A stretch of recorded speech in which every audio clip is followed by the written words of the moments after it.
할렐루야. 네, 수요일 저녁 예배를 우리 하나님 앞에 올려드리도록 하겠습니다. 찬송가 427장 같이 하실까요? 찬송가 427장 마음 가난한 사람 같이 찬양하시도록 하겠습니다.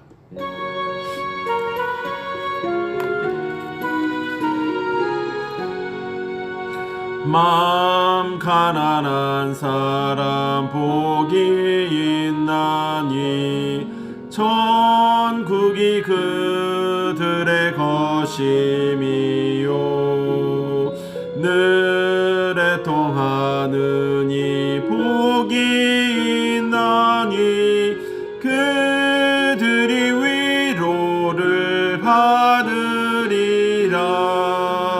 온유한 사람은 복이 있나니 그 땅이 기업이 될 것이요 의사모하느니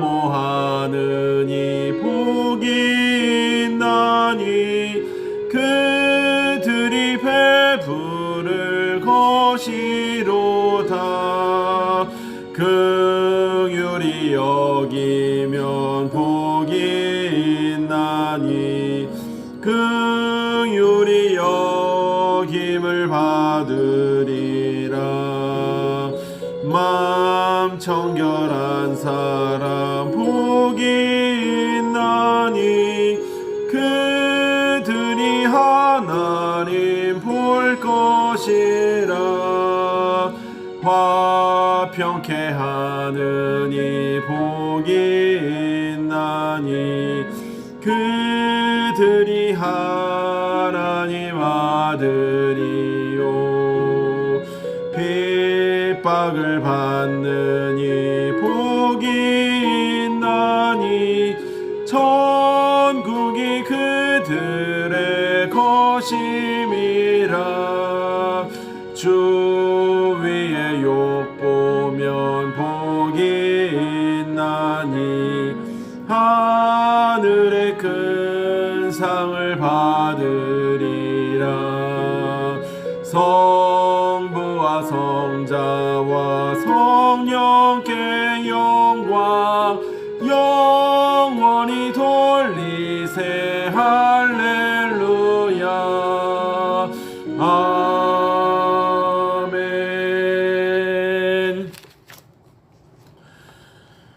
네, 하나님께서 오늘 우리에게 주신 귀한 생명의 말씀은 마태복음 5장 9절 말씀입니다. 마태복음 5장 9절 말씀을 제가 봉독하도록 하겠습니다. 화평하게 하는 자는 복이 있나니 그들이 하나님의 아들이라 일컬음을 받을 것이며. 다시 한번 화평하게 하는 자는 복이 있나니 그들이 하나님의 아들이라 일컬음을 받을 것이며. 아멘. 오늘은 8복 중에 벌써 7번째 복입니다. 7번째 복, 화평케 하는 자, 화평하게 하는 자에 대해서 우리가 같이 피차 은혜를 나누기를 원합니다.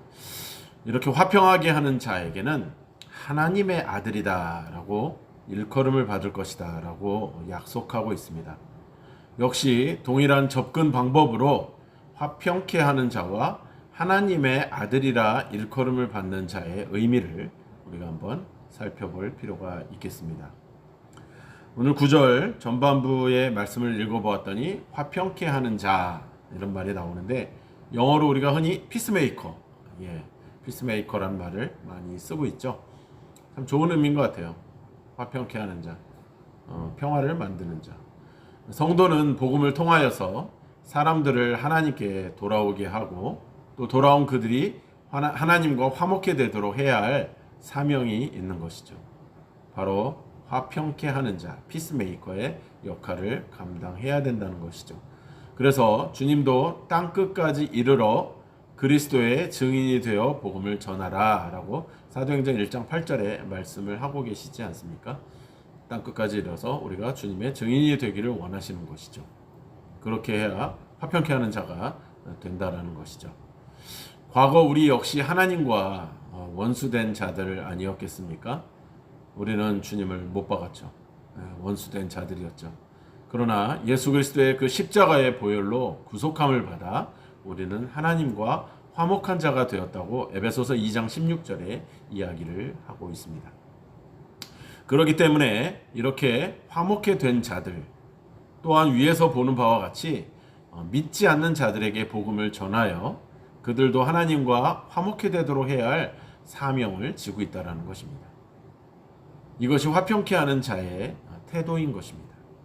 물론 좁게는 하나님과 화목을 도모하도록 해야겠지만 넓게는 성도와 성도 간에, 더 나아가 성도와 믿지 않는 자와도 화평케 되므로 그들이 하나님과 화목케 되도록 길을 열어야 하는 것, 그것이 성도의 의무인 것입니다.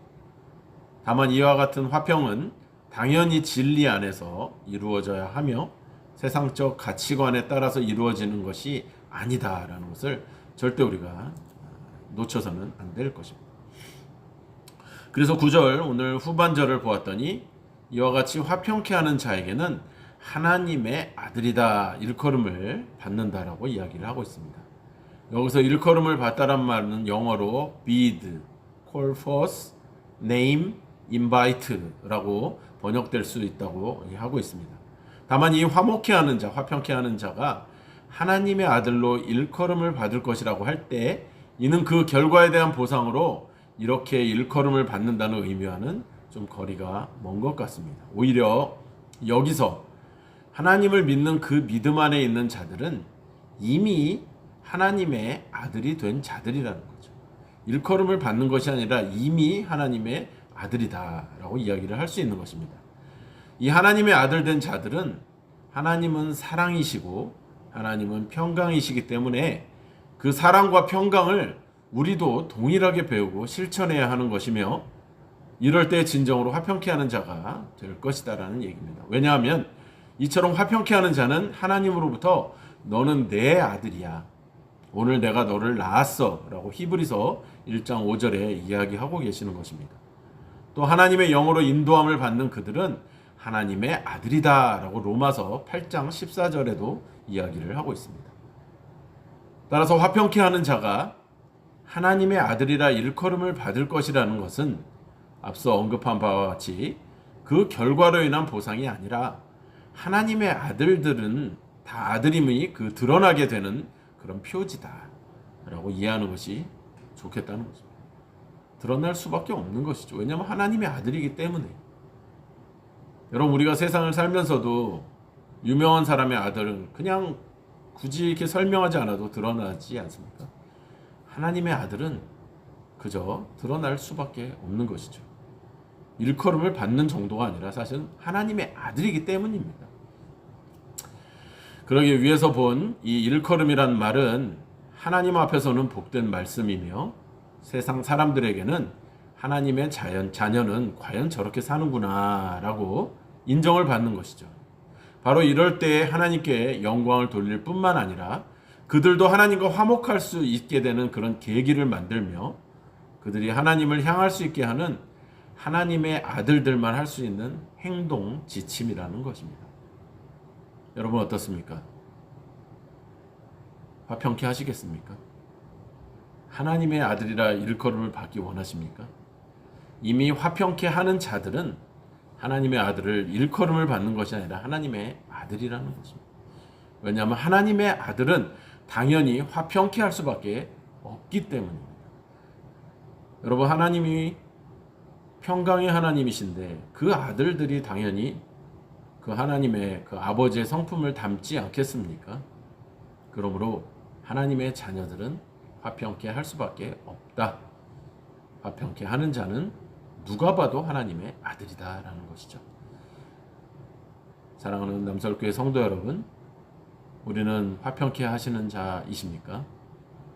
우리가 교회에서, 가정에서, 또 직장에서, 또 사회에서 정말 화평케 하시는 자가 되고 계십니까?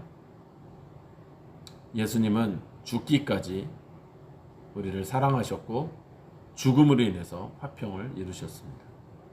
우리는 예수님처럼 죽지는 못하지만 그래도 예수님을 닮아 화평케 하는 자가 되어서 하나님의 영광만 드러나는 그런 우리 온 성도들이 되기를 축복합니다. 기도하겠습니다. 하나님, 그렇습니다. 화평케 하는 자는 하나님의 아들이라 일컬음을 받는다고 말씀하셨습니다. 하나님의 아들들은 당연히 화평케 할 수밖에 없음을 오늘 다시 한번 깨달았습니다. 우리는 평화를 원하고 화평을 원하면서 우리는 하나님의 자녀된 삶을 살고 있습니까? 주님, 우리가 하나님의 성품을 닮아 우리도 가정과 교회와 이웃과 나라에서 화평케 하는 자가 되도록 인도하여 주시옵소서. 감사와 영광을 주님께 올려드리며 예수님의 이름으로 축복하고 기도드리옵나이다. 아멘. 할렐루야. 화평케 하는 자가 되시는 우리 모든 성도들이 되시기를 축복합니다. 사랑합니다. 저녁 맛있게 드시고요. 내일 아침에 뵙도록 하겠습니다. 샬롬.